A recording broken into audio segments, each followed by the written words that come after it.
দোকানের মতো tomato sauce বানানো কতটা সহজ। সামান্য কিছু উপকরণ দিয়ে নিজেই বাড়িতে একদম স্বাস্থ্যকর এবং সম্পূর্ণ কেমিক্যাল মুক্ত টমেটো সস বানিয়ে নিন। একবার বানিয়ে সারা বছরের জন্য সংরক্ষণ করে রাখুন, সেটাও একদম অল্প খরচে। নমস্কার, আমি সুচিত্রা, আর ইউএসএম কিচেনে আপনাদের সকলকে স্বাগত। আজকের রেসিপি টমেটো সস। তাহলে চলুন আর দেরি না করে রেসিপিটি দেখে নেওয়া যাক। তাই জন্য আমি এখানে প্রথমে 1 কেজি টমেটো খুব ভালো করে ধুয়ে নিয়েছি। আর সস বানানোর জন্য টমেটোটা চেষ্টা করবেন পাকা পাকা লাল লাল নেওয়ার জন্য, তাহলে সসের কালারটা ভালো আসবে। এবার এই টমেটোগুলো আমি 4 টুকরো করে কেটে নিয়েছি।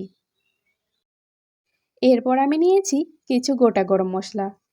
1 কেজি টমেটোর সস বানানোর জন্য কতটা পরিমাণে মশলা লাগবে দেখে নিন। এবার একটা পাত্রে 1 কাপ জল গরম করতে দিয়ে তার মধ্যে দেব 2টো এলাচ, 3টে লবঙ্গ, 4-5টা গোটা গোলমরিচ, 1 টুকরো দারচিনি, সামান্য একটু জয়িত্রী, আর স্টার আনিস থেকে 2টো টুকরো ভেঙে দিচ্ছি। সেই সঙ্গে 1/2 টেবিল চামচ মতো গোটা জিরে দিয়ে মিডিয়াম টু লো আঁচে জলটা 3-4 মিনিট মতো ভালো করে ফুটিয়ে নেব। 3-4 মিনিট মতো আমি মশলাগুলোকে ভালো করে ফুটিয়ে নিয়েছি। এবার আমি এই জলটাকে ছেঁকে নেব।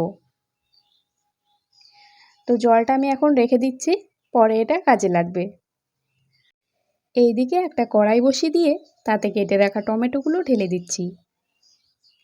টমেটোর সঙ্গে দিয়ে দেব একটা মিডিয়াম সাইজের পেঁয়াজ। পেঁয়াজটাকে ছোট ছোট টুকরো করে দিয়ে দিয়েছি। সেই সঙ্গে দেব 5-6 কোয়া রসুন, 1 ইঞ্চি মতো আদার টুকরো, আর ছোট একটা বিটরুট।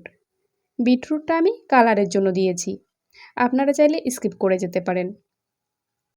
আমরা বাজার থেকে যে টমেটো সসটা কিনে খাই তাতে কিন্তু রসুন পেঁয়াজ দেওয়া থাকে, তবে আপনারা যদি বাড়িতে নিরামিষ করতে চান তাহলে সেক্ষেত্রে রসুন আর পেঁয়াজটা স্কিপ করে যেতে পারেন। তাছাড়া নিরামিষ টমেটো সসের রেসিপিও আমার এই চ্যানেলে দেওয়া আছে, আপনারা চাইলে চ্যানেল ভিজিট করে অথবা এই ভিডিওর প্লেলিস্টে গিয়ে দেখে নিতে পারেন। তো এই সময়ে আমি কিন্তু এতে দিয়ে দিয়েছি স্বাদ মতো নুন, আর দিচ্ছি 2 থেকে 3টে শুকনো লঙ্কা, আর আগে থেকে যে মশলার জলটা বানিয়ে রেখেছিলাম সেটাও আমি এর মধ্যে ঢেলে দিলাম। আর সসে কিন্তু ঝাল খুবই কম যায়। 1 কেজি টমেটোর জন্য 2 থেকে 3টে শুকনো লঙ্কাই যথেষ্ট।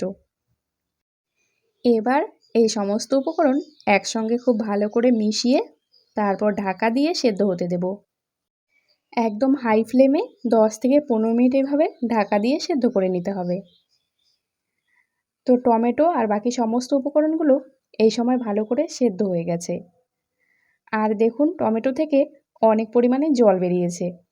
এই জলটাও আমি এখন কিছুক্ষণ জাল করে একটু কমিয়ে নেব। তো জলটা এখন দেখুন অনেকটাই কমে গেছে। এই সময় আমি গ্যাসটা অফ করে তারপরে এগুলোকে ভালো করে ঠান্ডা হতে দেব। আমি এগুলোকে নর্মাল রুম টেম্পারেচারে রেখে খুব ভালো করে ঠান্ডা করে নিয়েছি। এবার এখান থেকে অল্প অল্প করে নিয়ে একটা মিক্সিং জারে দিয়ে পেস্ট বানিয়ে নেব।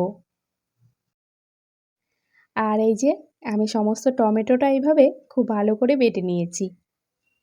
এবার এটাকে ছেঁকে নিতে হবে। যে কোনো ছেঁকনি দিয়ে বা এরকম নেট দিয়ে আপনারা ছেঁকে নিতে পারেন। তো আমি একবারে এরকম একটা নেটের মধ্যে পুরো টমেটো বাটাটা ঢেলে দিচ্ছি। তারপর হাত দিয়ে এইভাবে চিপে চিপে টমেটোটাকে ছেঁকে নেব। এই সময় কিন্তু বাজারে খুব অল্প দামে টমেটো পাওয়া যাচ্ছে, 5 টাকা থেকে 10 টাকা টমেটোর কেজি। আর এই সুযোগে খুবই কম খরচে নিজেই বাড়িতে এইভাবে টমেটো সস বানিয়ে নিন। বাজারের কেনা সসে অনেক ভেজাল থাকে, তাছাড়া নিজে যদি বাড়িতে এত সহজে স্বাস্থ্যকর আর কেমিক্যাল মুক্ত সস বানিয়ে নেওয়া যায় তাহলে আর বাজারের অপেক্ষা কে করে। তো আমি খুব ভালো করে এইভাবে চিপে চিপে সমস্ত সসটা সেঁকে নিয়েছি।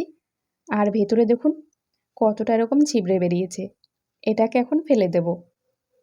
আর যে পাল্পটা আমি ছেঁকে নিলাম সেটাকে এখন সস বানাতে হবে। এবার কড়াইটা ভালো করে পরিষ্কার করে ধুয়ে নিয়েছি, তাতে টমেটো বাটাটা ঢেলে দেব। এবার এখানে আরও কিছু উপকরণ অ্যাড করতে হবে। 1 কেজি টমেটোর জন্য আমার এখানে লাগছে 250 গ্রাম মতো চিনি, সেই সঙ্গে 50 ml মতো ভিনিগার আর 1/4 টিস্পুন বেকিং সোডা। আর সবশেষে টেস্ট আর একটু বাড়ানোর জন্য 1 টেবিল চামচ পরিমাণে দিয়ে দিচ্ছি বিট নুন। তবে যেহেতু আগে থেকেই টমেটোতে সাদা নুন দেওয়া আছে, সেজন্য বিট নুনটা দেওয়ার সময় একটু পরিমাণ বুঝে দেবেন।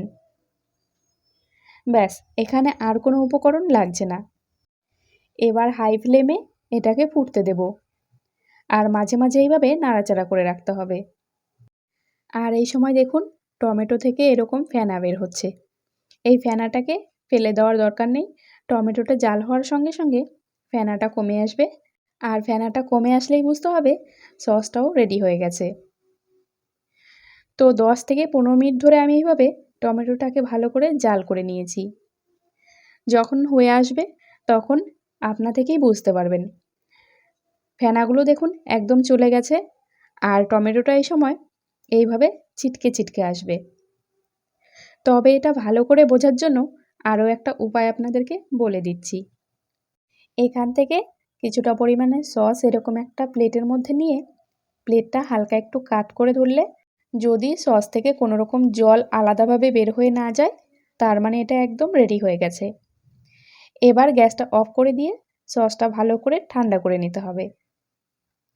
খুব ভালো করে ঠান্ডা হয়ে গেছে, আর কালারটা দেখে বুঝতেই পারছেন সসটা কত সুন্দর হয়েছে। খেতেও ভীষণ টেস্টি। এবার একটা এয়ারটাইট কন্টেনারে রেখে সারা বছর জুড়ে সংরক্ষণ করে রাখতে পারেন। ভিডিওটি শেষ পর্যন্ত দেখার জন্য অসংখ্য ধন্যবাদ। দেখা হচ্ছে পরবর্তী রেসিপিতে। সবাই ভালো থাকবেন, সুস্থ থাকবেন। টাটা।